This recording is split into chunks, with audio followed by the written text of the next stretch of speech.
बिस्मिल्लाहिर्रहमानिर्रहीम। अस्सलाम वालेकुम सिक्स क्लास। उम्मीद है कि सब बच्चे खैरियत से होंगे और इसके साथ ये भी उम्मीद है कि आप लोग अपना प्रीवियस टास्क कंप्लीट कर चुके होंगे।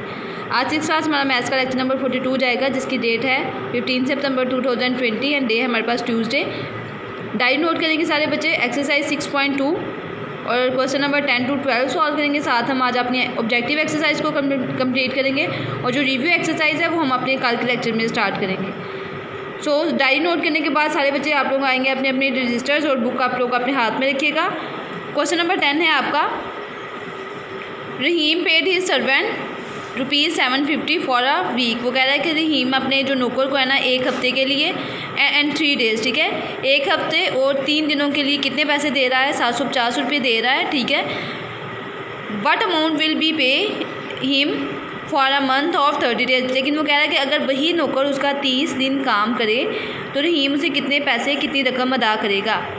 तो यहाँ पे आप लोग देखें, हमारे पास एक तो फर्स्ट कंडीशन अगर हम देख रहे हैं तो पहले में वो क्या कह रहा है कि उसने उसको पैसे कितने दिए हैं? 750, ठीक है। कितने दिनों के लिए? 1 वीक एंड 3 डेज़, मतलब 10 दिनों के लिए। और अगर वही काम वो कर रहा है 30 दिनों तक तो कितने पैसे उसे मिलेंगे, ठीक है। तो 30 डेज़ हमें गिवन है, लेकिन नेक्स्ट कंडीशन में हमें क्या नहीं गिवन, हमें अमाउंट गिवन नहीं है। तो इसका मतलब ये हुआ कि सबसे पहले तो हमने लेट करनी है क्या? अमाउंट, ठीक है। अब फर्स्ट देखिए मैंने पहले लिख दिया 1 week and 3 days is equal to 10 days, ठीक है। इसका मतलब ये कि एक हफ्ते और 3 दिनों से मुराद है हमारे पास टोटल 10 दिन है। Let the required amount be x. हमारे पास जो रिक्वायर्ड अमाउंट जो हमें करनी है लेट, वो हमारे पास क्या है? एक्स है। अब जो हमने रेशो फाइंड करनी है वो होगी हमारे पास अमाउंट एंड डेज़। अब देखें फर्स्ट कंडीशन में हमारे पास था 10 डेज़ काम कर रहा है तो उसे 750 रुपीज़ मिल रहे हैं। और नेक्स्ट में उन्होंने कहा था 30 डेज़ काम करेगा तो हम उसे कितने रुपीज़ पे करेंगे। तो हमने लेट कर ली थी सेकंड के लिए अमाउंट। अब सबसे पहले देखें, मैंने आपको बताया कि जहाँ पे भी एक्स वेरिएबल होगा, ठीक है, जिसमें भी जिस कंडीशन में भी उसका हम साइन अपवर्ड रखेंगे, ठीक है, उसका डायरेक्ट साइन होगा। तो अब उसके लिहाज से हमने डेज़ को देखना है। अगर वो कह रहा है कि 10 दिन काम करके उसे 750 मिल रहे हैं, ठीक है, तो अब कोई बंदा कोई नौकर 30 दिन काम करे, सर्वेंट, ठीक है, तो वो क्या होगा कि उसे अमाउंट भी ज़्यादा मिला। 10 दिनों के लिए 750 है तो 30 दिन काम करेगा तो हम उसको 3 से मल्टीप्लाई कर देंगे तो वो हमारे पास क्या निकल आएगी? 30 दिनों की अमाउंट। तो ये हमारे पास कौन सा रिलेशन बन रहा है? डायरेक्ट रिलेशन, जिसमें क्या किया हमने, डेज़ को बढ़ाने के साथ साथ हमारी अमाउंट भी बढ़ रही है। अब हम इनका रिलेशन राइट कर लेंगे और इसको सॉल्व करेंगे। सेम उसी तरह से x/750 इज इक्वल टू 30/10। अब यहाँ पे देखें हमने फाइंड क्या करना है? x की वैल्यू को 30/10 को यहाँ तो आप पहले सॉल्व कर लें या फिर क्या करें एक साथ इन सबको सॉल्व कर लें। 30/10 मल्टीप्लाई बाय 750, क्योंकि 750 x के साथ क्या हो जाता है? डिवाइड, तो इस तरफ आके क्या हो जाएगा? मल्टीप्लाई हो जाएगा। अब जो मैंने कटिंग की है वो 10 से की, 10 1 ज़ा 10 एंड 10 3 ज़ा 30। तो 3 को मैंने किससे मल्टीप्लाई कर दिया? 750 से। 750 से मैंने जब मल्टीप्लाई किया 3 को तो मेरे पास क्या आ रहा है? 2250।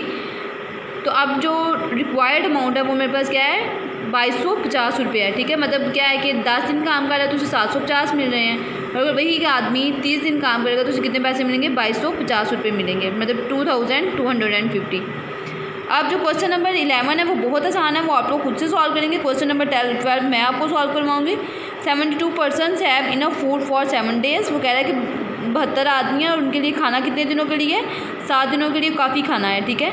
बट आफ्टर 1 डे, लेकिन एक दिन जब उन्होंने खाना खा लिया है, they decided to finish the food in the 3 remaining days. वो उन्होंने फैसला किया कि अब ये एक दिन उन्होंने खाना खा लिया, ठीक है, तो वो कह रहे हैं कि बाकी का जो खाना है ना, जो 6 दिनों में उन्होंने ख़त्म करना है तो वो 3 दिनों में ख़त्म कर लें। अब ज़्यादा खाना ख़त्म करने के लिए उन्हें आदमी भी क्या होंगे? ज़्यादा चाहिए होंगे। For it they invited more persons. इसलिए क्या होगा कि उन्हें ज़्यादा आदमियों की ज़रूरत पड़ेगी। How many persons did they invite, तो उन्हें कितनी आदमियों की ज़रूरत पड़ेगी।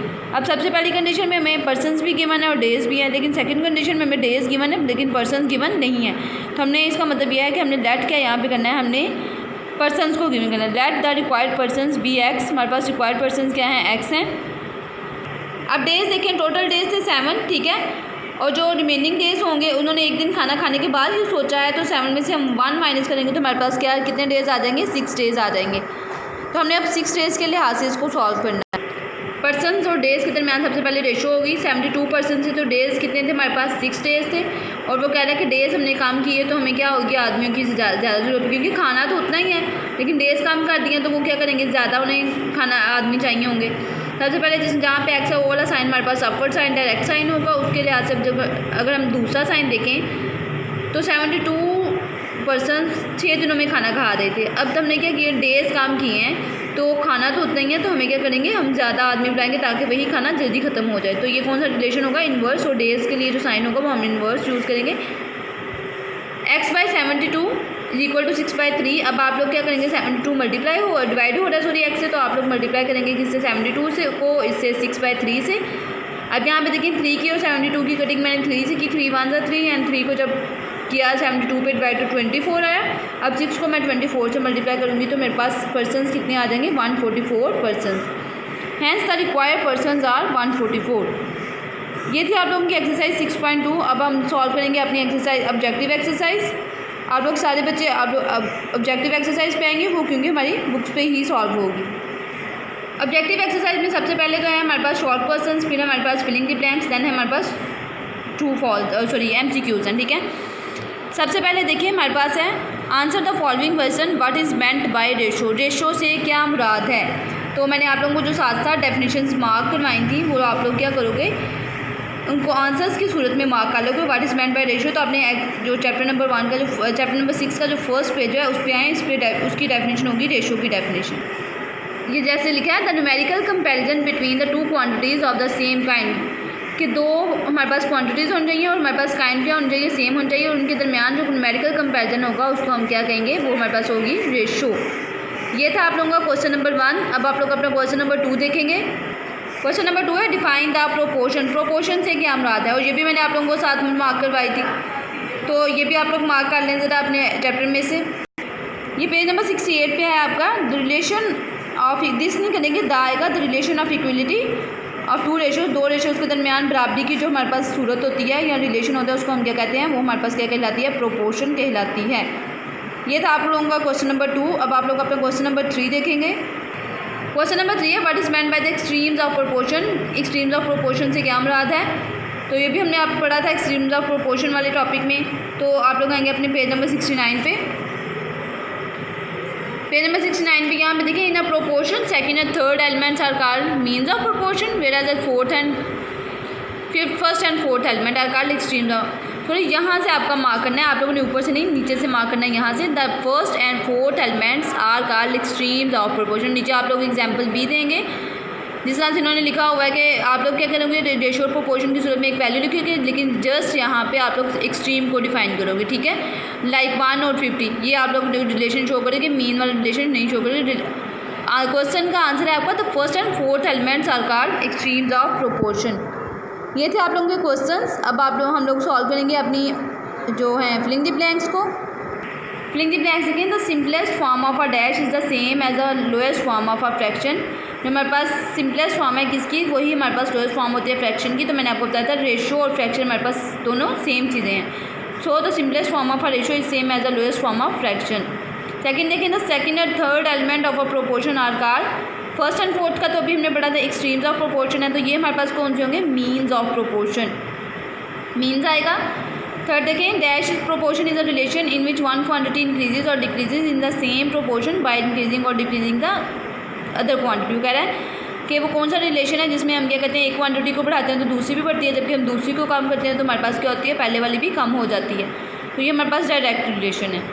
अब आप लोग आएंगे अपने MCQs वाले पोर्शन पे, वो कह रहे हैं टिक द करेक्ट आंसर। सारे बच्चे टिक मार्क करेंगे, सर्कलिंग करेंगे। और ratio is return by putting, वो कह रहा है कि हम रेशो को किस तरह से लिखते हैं, तो हम एक कॉलन की फॉर्म में लिखते हैं, दो डॉट्स, ठीक है। जैसे मैंने मार्क किया, इसका ए होगा MCQs, A/B is equal to C/D if and only if. वो कह रहा है कि A/B और C/D किस तरह से। तो आप लोग क्या करेंगे, सिंपल आप लोगों ने क्या करना है, रेशो को चेंज करना है। सबसे पहले डिवीजन में A/B एंड C/D।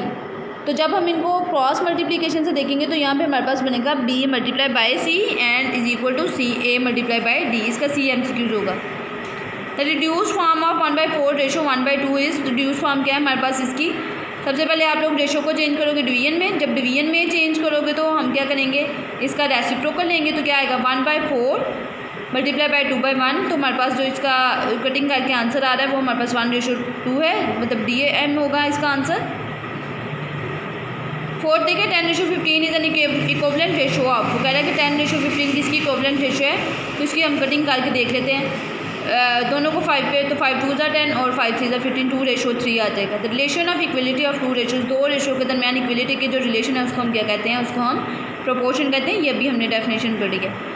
ये था जो आप लोगों का काम। उम्मीद करती हूँ सब बच्चों को लेक्चर की समझ आ गई होगी। इसी के साथ अल्लाह हाफिज़ 6th क्लास।